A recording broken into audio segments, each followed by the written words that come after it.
Se você quer ser melhor que 99% das pessoas do planeta, você precisa fazer o que 99% das pessoas não fazem. Essa frase parece clichê, de fundo de caminhão, ou da sua avó que posta no Instagram, sua tia que posta no Instagram aquelas fotos com borboletinha dando bom dia e imagens da Clarice Lispector com algumas frases de efeito que muitas vezes nem são dela, mas é uma frase que faz sentido do ponto de vista estatístico. Ao contrário do que você pensa, ser melhor que 99% das pessoas do mundo não é difícil, mas é você que complica. Muitas pessoas vendem para você soluções para isso extremamente complexas e elaboradas, quando na verdade ser melhor que 99% das pessoas no mundo requer apenas alguns passos. Nesse vídeo aqui eu vou mostrar para você o que você precisa fazer para ser melhor que 99% das pessoas do mundo, tudo com base em neurociência e psicologia comportamental, e uma vez você engajando nesse processo, muito provavelmente a sua evolução vai acontecer, desde que você perceba essa evolução para conseguir se manter motivado pelo processo e não necessariamente pelo resultado.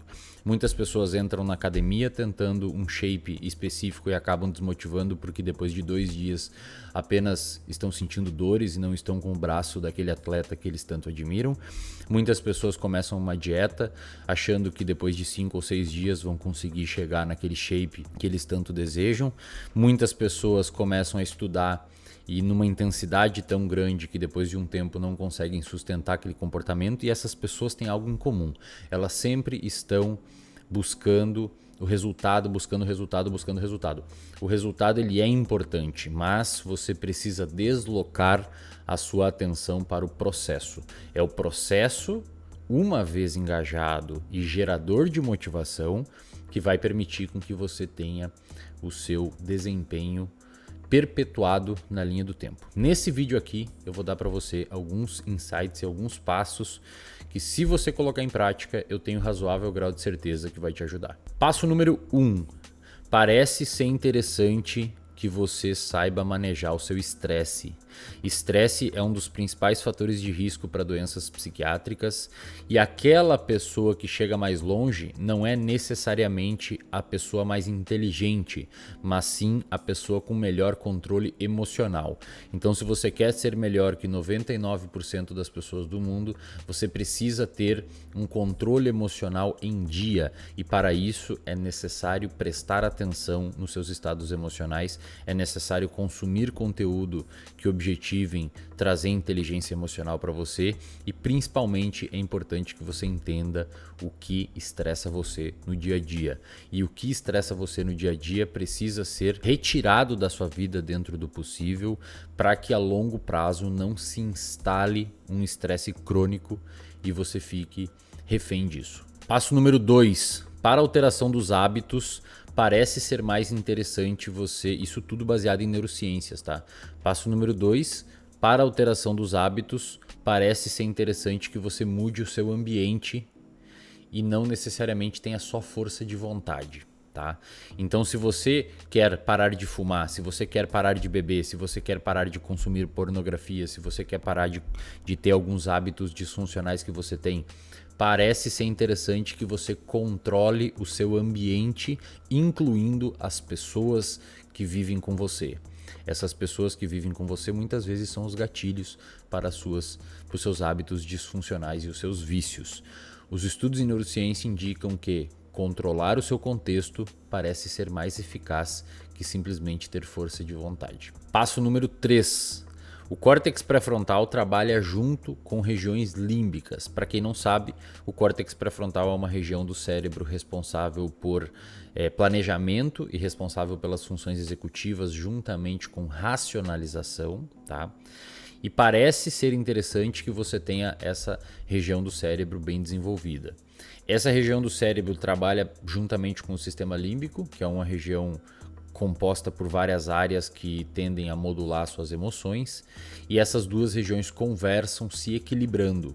Ora você está com a região das emoções mais ativas, ora você está com a região da racionalidade mais ativa, como se fosse uma gangorra realmente. Se você tem muita racionalidade, isso não parece ser tão funcional, porque as emoções são importantes, ao contrário do que muita gente fala, para a nossa tomada de decisão. É muito difícil, por exemplo, você mudar o seu comportamento se você recebe um feedback negativo e você não sente aquela emoção negativa. Você recebe um feedback de um chefe, do seu namorado, da sua namorada, de um familiar, de algo ruim que você fez. Se você não se sentir mal com aquilo, a probabilidade de você alterar o seu comportamento não acontece. Isso é o que muitas vezes ocorre em casos de psicopatia. Então, emoções são importantes para a tomada de decisão, mas você não pode ser consumido por as suas emoções e é importante que o seu córtex pré-frontal esteja também ativo. Para fazer isso, um excelente ponto de partida é ter um diário das emoções. Um diário das emoções vai permitir com que você tenha mais inteligência emocional, visto que você está categorizando as suas emoções ao longo do seu dia. Então pegue aí, se você quiser tentar isso, e crie um diário, onde no final do dia você sempre escreve como foi o seu dia e no que aquilo impactou na sua saúde emocional. Passo número 4, o seu cérebro é plástico. Tá? O que significa isso? Ele muda conforme você se expõe a experiências. Conforme você se submete a novos estímulos, os circuitos cerebrais compostos por neurônios, que são células no seu cérebro, se alteram frente a essa nova experiência. É por isso que quando você usa droga, por exemplo, o fato de você ter usado droga pode alterar os seus circuitos de recompensa, fazendo você ter vontade de usar novamente aquela droga. O mesmo acontece para qualquer outro comportamento. Se você vai à academia, dependendo da sua experiência naquele ambiente da academia, pode ser que você tenha uma propensão a voltar ou a não voltar lá. Então, a consequência que o nosso comportamento gera, presta atenção nessa frase, a consequência que o nosso comportamento gera tende a determinar a probabilidade daquele comportamento acontecer novamente. Coloca isso em frase aqui no vídeo, editor. A consequência do seu comportamento aumenta ou reduz a probabilidade daquele comportamento acontecer novamente. Exemplo, você colocou o dedo na tomada e tomou um choque. Você não vai colocar o dedo na tomada de novo. Né? Você saiu com uma pessoa e essa pessoa te machucou um monte ou alguma coisa assim, a probabilidade de você não sair de novo é enorme, caso você não tenha, claro, os benefícios que aquela pessoa trouxe para você em outro momento.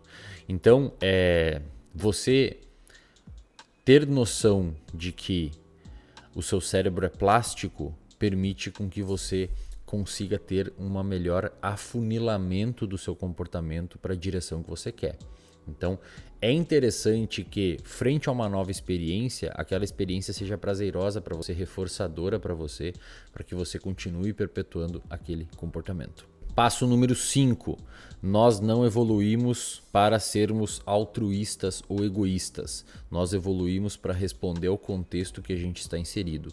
Alguns ambientes específicos podem despertar o seu lado ruim. Então tome muito cuidado com os contextos e os ambientes, incluindo as pessoas que você convive, porque essas pessoas podem despertar comportamentos que você tem que você não muitas vezes curte. Muitas vezes as pessoas, por viver num ambiente ruim, por viver com pessoas que te levam para um caminho ruim, acabam tendo comportamentos igualmente ruins, já que é o ambiente que modula o nosso comportamento e nós somos a média das pessoas que a gente mais convive.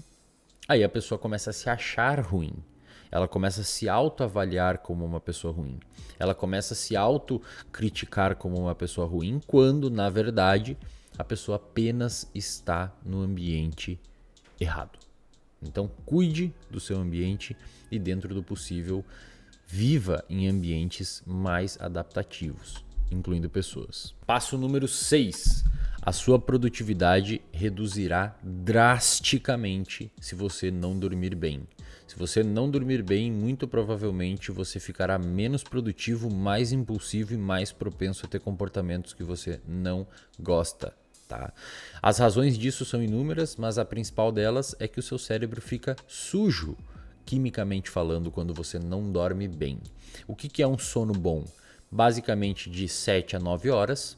Para um adulto e um jovem adulto. Para crianças muda um pouquinho, mas para um adulto e jovem adulto, basicamente de 7 a 9 horas, tendo uma boa qualidade, isto é, sem acordar demais durante a noite. Para isso, você precisa fazer uma boa higiene do sono, que eu ensino em outros vídeos aqui no canal, lá no meu Instagram, que está aqui na tela, e no reservatório de dopamina, que é um plano de assinatura que eu tenho, que o link está aqui embaixo, no primeiro comentário ou na descrição do vídeo. Então, cuide do seu sono, priorize o seu sono, porque ao contrário do que muitas pessoas falam na internet, dormir não é perder tempo. Dormir é investir na qualidade do funcionamento do seu cérebro. É como se você permitisse o motor esfriar um pouco e no outro dia funcionar novamente. Se você não dorme, você acaba tendo uma incapacidade de alcançar o potencial máximo desse motor que a gente chama de cérebro. Passo número 7. Exercício físico não faz bem só para o corpo. Ele também faz bem para o cérebro, que é parte do corpo. Diversas pesquisas, e é praticamente um consenso dentro dos estudos em psicologia e neurociência, que o exercício físico de qualquer modalidade, mas os mais estudados são os aeróbicos, mas de qualquer modalidade, ajudam demais no seu controle emocional, na sua autoestima e na sopa química responsável por gerar as emoções em você. Então, se você não tem uma prática regular de atividade física, sugiro fortemente que você priorize isso nas próximas semanas, anos e meses. Passo número 8. Dinheiro é importante. Quem diz que dinheiro não é importante está viajando na maionese. No entanto, até um determinado período, tá? Até uma determinada quantidade. O número para quando o dinheiro para de dar prazer para as pessoas, ele ainda é confuso na literatura, a gente não tem uma clareza muito grande nos estudos, mas o que a gente sabe hoje é que o fenômeno que mais prediz, presta atenção aqui em mim agora, presta atenção em mim, o fenômeno que mais prediz felicidade na vida de uma pessoa, isto é, um comportamento que você tem hoje, que mais garante que você será feliz no futuro, é ter bons relacionamentos. Não são vários relacionamentos, são bons relacionamentos. Ter bons relacionamentos prediz felicidade na idade avançada, na velhice e na idade adulta. Diversos estudos de longitudinais que acompanharam pessoas durante a vida viram que aquelas pessoas que tiveram bons relacionamentos de qualidade, uma boa rede de apoio, tiveram mais chance de ser feliz quando mais velhos. Então, se você não tem bons relacionamentos, dê atenção para esse ponto. Passo número 9 e último. É interessante que durante o dia você seja mais dopaminérgico, você seja mais motivado, você tenha mais sangue nos olhos, você queira correr mais atrás, mas também é importante à noite você aproveitar e curtir as coisas que você conquistou. Esse dia e noite, obviamente, é uma metáfora, pode ser durante a semana e final de semana ou períodos da vida, mas o que eu quero dizer com esse raciocínio é que é muito interessante e muito importante para a sua saúde mental que você tenha picos motivacionais para correr atrás daquilo que você deseja, mas que você também tenha gratidão genuína pelo que você já alcançou. Então, se você busca aquelas laranjas que estão no outro lado do rio, é importante que você tenha fome por buscar essas laranjas, que é motivação, basicamente. Mas quando você consegue as laranjas, é importante que você se sinta agradecido genuinamente por ter alcançado as laranjas. E aqui eu não estou falando de gratidão, gratiluz e não sei o que. É genuinamente você ficar feliz e se sentir recompensado pelo que você alcançou. Como vocês perceberam, não existe nenhum tipo de estratégia mirabolante para você ser melhor que 99% das pessoas. Na verdade, existem apenas indicativos que a gente tem nos estudos em psicologia e neurociência que farão com que você fique acima e à frente de 99% das pessoas. Perceba que em momento algum eu falei que você vai conseguir mais dinheiro, em momento algum eu falei que você vai conseguir ser mais forte, em momento algum eu falei que você vai ter uma casa melhor, em momento algum eu falei que você vai comprar uma Ferrari. Eu apenas estou falando que ser melhor que 99% das pessoas do mundo é simplesmente ter saúde mental para você desempenhar as tarefas que trazem sentido à sua vida. Vocês ficam buscando coisas sem sentido e a vida fica vazia, mesmo muitas vezes com dinheiro. Então, se você quer ser melhor que 99% das pessoas do mundo, basta você entender que a satisfação está nas coisas simples.